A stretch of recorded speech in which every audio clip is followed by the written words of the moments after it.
40 दिनों तक भीषण युद्ध के बाद आखिरकार ईरान, अमेरिका और इजराइल में सीजफायर हो गया। लेकिन मौजूदा हालात नो वॉर नो पीस जैसी स्थिति को दर्शाते हैं, यानी युद्ध पूरी तरह रुका नहीं और शांति अभी कोसों दूर है।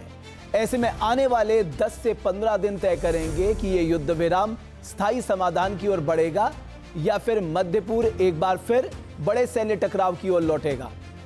अमेरिका की तरफ से ईरान को 15 पॉइंट का समझौता भेजा गया है। इसके जवाब में ईरान ने अपना 10 सूत्री फॉर्मूला अमेरिका को भेज दिया। अब दावा किया जा रहा है कि शांति प्रस्ताव के 8 बिंदु ऐसे हैं जिन पर बातचीत होनी है। इन बिंदुओं पर हम करेंगे बात, लेकिन पहले समझिए आखिर ऐसा क्यों लग रहा है कि ईरान के आगे महाबली अमेरिका के राष्ट्रपति कमजोर साबित हो गए। जंग शुरू होने पर अमेरिका ने पूरी धमक के साथ ईरान में रिजीम चेंज करने का दावा किया था, जो हवाई साबित हुआ। जंग शुरू होने के साथ ही ईरान ने हॉर्मुज ब्लॉक कर दिया। इससे पूरी दुनिया में ऊर्जा संकट खड़ा हो गया। अमेरिका और इजराइल 40 दिनों तक इजराइल पर हमला करते रहे, लेकिन हॉर्मुज नहीं खुलवा पाए। इससे ट्रंप की पूरी दुनिया में भारी किरकिरी हुई। हॉर्मुज स्ट्रेट खुलवाने के लिए ट्रंप ने सार्वजनिक रूप से नाटो देशों से मदद मांगी, लेकिन नाटो देशों ने दखल से साफ इनकार कर दिया। युद्ध शुरू होने के साथ ही ट्रंप के खिलाफ पूरे अमेरिका में प्रदर्शन शुरू हो गए।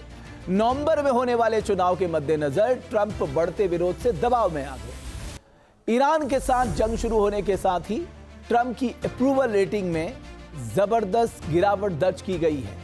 ट्रंप की नेट अप्रूवल रेटिंग गिरकर -17 पर पहुंच गई है। यह गिरावट इतनी है, इसने अमेरिका के इतिहास में पिछले सभी राष्ट्रपतियों के रिकॉर्ड तोड़ दिए हैं। ट्रंप की पूरी ताकत उनका मागा बेस है, लेकिन एमहर्स्ट पोल के मुताबिक अब केवल 33% लोग ही खुद को इस आंदोलन से जुड़ा हुआ महसूस कर रहे हैं। क्विनिपियाक यूनिवर्सिटी और एपी नॉक जैसे संस्थानों ने भी ट्रंप की रेटिंग को 38% के आसपास ही रखा है, जो उनके भविष्य के राजनीतिक फैसलों के लिए एक बहुत बड़ी चेतावनी।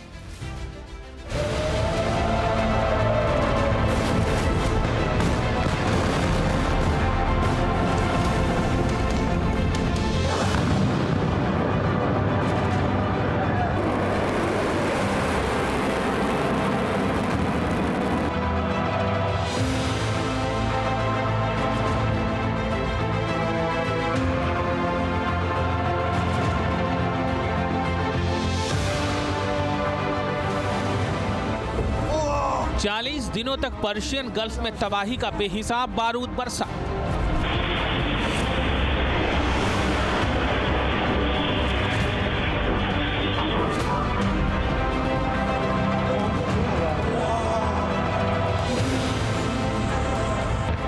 अमेरिका और इजराइल ने ईरान के खिलाफ पूरी सख्ती से ऑपरेशन अंजाम दिया। बेहिसाब एरियल स्ट्राइक की गई।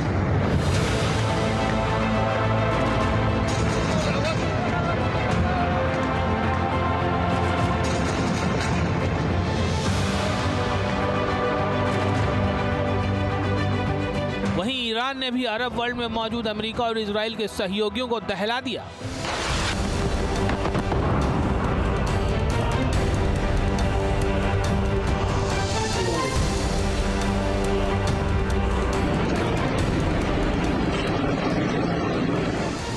ड्रोन और मिसाइल पावर का ऐसा प्रदर्शन किया जिससे अरबों डॉलर के एयर डिफेंस, रिफ्यूलर टैंकर और दूसरे सैन्य संसाधन तबाह हो गए।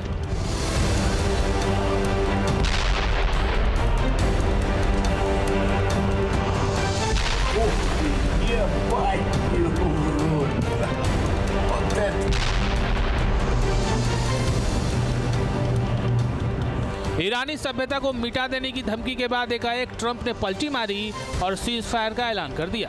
लेकिन बड़ा सवाल यह है कि यह सीज फायर कितने दिन चलेगा और ऐसा क्यों लग रहा है कि ट्रंप ईरान के सामने झुक गए।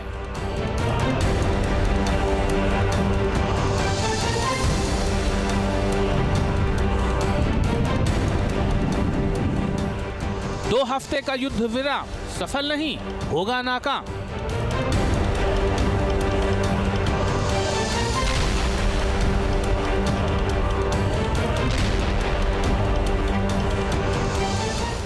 अमेरिका ईरान के बीच जंग को रोकने के लिए 2 हफ्तों के सीज फायर के प्रस्ताव पर सहमति बन गई है। इस 2 तरफा सीज फायर की शर्त है कि ईरान स्ट्रेट ऑफ हॉर्मुज को खोल दे।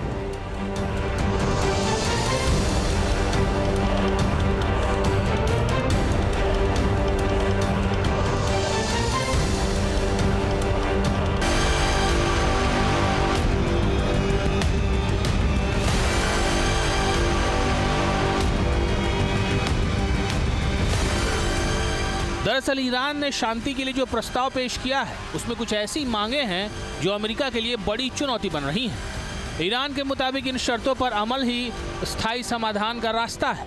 ईरान चाहता है कि अमेरिका हमला नहीं करने की गारंटी दे, साथ ही ईरानी परमाणु कार्यक्रम में एनरिचमेंट को मंजूरी दे। इसके अलावा ईरान स्ट्रेट ऑफ हॉर्मुज पर कंट्रोल चाहता है और जहाज़ों से ट्रांजिट शुल्क वसूलना चाहता है। इसके अलावा ईरान अपने ऊपर लगे सभी तरह के प्रतिबंधों को पूरी तरह से हटाने की मांग कर रहा है। ईरान की मांग है कि उसके खिलाफ संयुक्त राष्ट्र सुरक्षा परिषद और IAEA के सभी प्रस्तावों को खत्म कर दिया जाए। ईरान युद्ध के दौरान हुए नुकसान का मुआवजा भी मांग रहा है।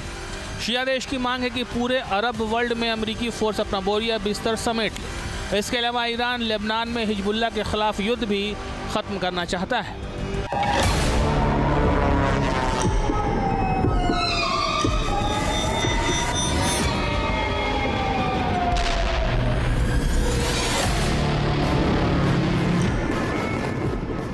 तमाम शर्तें और बातें अपनी जगह है, लेकिन सबसे बड़ी बात यह है कि सीज फायर करने वाले पक्ष एक दूसरे पर अब तक एतबार नहीं कर पा रहे हैं। इसका सबूत है ये ईरान में नीतिगत फैसला लेने वाली सबसे बड़ी संस्था राष्ट्रीय सुरक्षा परिषद का बयान।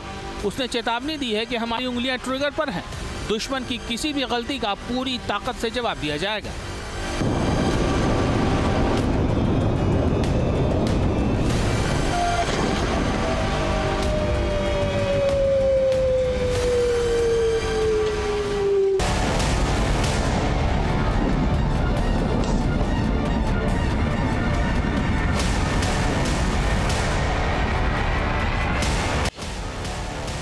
अब सबकी नजरें 10 अप्रैल को इस्लामाबाद में होने वाली मीटिंग पर टिक गई। बताया जा रहा है कि अमेरिका की ओर से राष्ट्रपति ट्रंप के विशेष दूत स्टीव विटकॉफ, दामाद जेरेड कुशनर इस मीटिंग में शामिल होंगे। वहीं ईरान की ओर से स्पीकर मोहम्मद गालिबाफ टीम के साथ शिरकत करेंगे।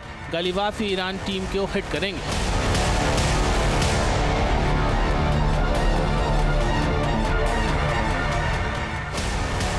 ईरान युद्ध को लेकर सीज फायर में अमेरिका की भूमिका बेहद अहम रहने वाली है।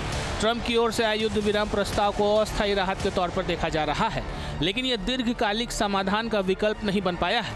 विशेषज्ञों का मानना है कि अगर कूटनीतिक बातचीत आगे बढ़ती है और प्रतिबंधों, परमाणु कार्यक्रम और क्षेत्रीय सैन्य मौजूदगी जैसे मुद्दों पर सहमति बनती है तो सीज फायर आगे बढ़ाया जा सकता है।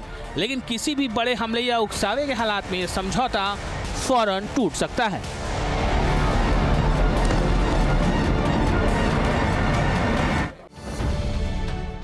अब से DD फ्री डिश की चैनल नंबर 57 पर देखिए न्यूज नेशन।